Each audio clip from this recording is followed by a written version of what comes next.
Her er jeg. Det er ham der er mig. Ja, ham der.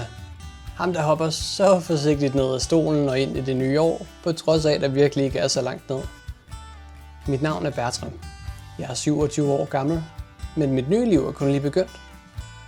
I 2020 skete der nemlig det, at jeg blev kærester med min bedste ven. Og siden da, så har vi så flyttet bolig 6 gange. Den sidste bolig, vi flyttede i, regner vi dog stærkt med bliver den sidste. Det meste af 2025 brugte vi nemlig, og mine forældre, på at sælge mine forældres hus, så vi kunne udleve vores drøm om at bo flere generationer under samme tag. Det lykkedes endelig at få solgt i november. Vi er nu flyttet ud i midten af ingenting og har alt den plads, vi nogensinde kunne drømme om. Grunden her har dog visse områder, hvor den trænger til et par kærlige hænder, men det er ikke noget, som vi ikke kan klare. Jeg ved, hvad du tænker. Bertram, I vil gerne bo sammen med dine forældre? Frivilligt? Ja, jeg forstår det skam godt.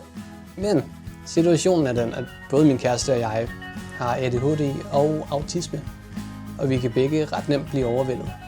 Så derfor er det en ret stor glæde at vide, at hjælpen er nær, hvis vi har brug for det. Og bare rolig. Vi har selvfølgelig vores helt egen afdeling, komplet med eget køkken, som vi brugte det meste af december på at bygge, og eget bad.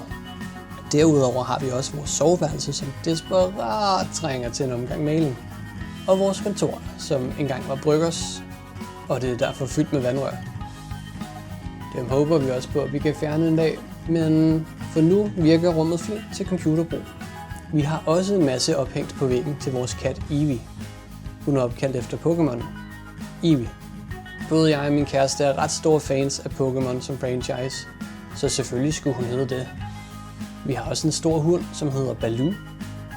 Han er en rigtig krammebamse og matcher vores energi rigtig godt. Han har også en bror, som hedder Scooby. Det er mine forældres hund. Alle dyrene er 2 år gamle. Vi lever stadigvæk lidt i noget flytterod, men vi har en masse planer om, hvordan vores bolig skal se ud i fremtiden. Lige nu er vores næste fælles projekt at få sat et musiklokale op. Min far og min kæreste og jeg elsker at skrive og producere sange. Det er en rigtig god måde at komme ud med følelser og tanker og samtidig få dem bearbejdet. Jeg tror, at 2026 nok skal blive et rigtig godt år.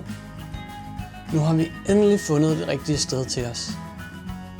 Jeg har planer om at dokumentere mit nye liv med gøre det selv projekter og hvordan livet bare generelt fungerer herude, hvor kraverne for længst er vendt hjem.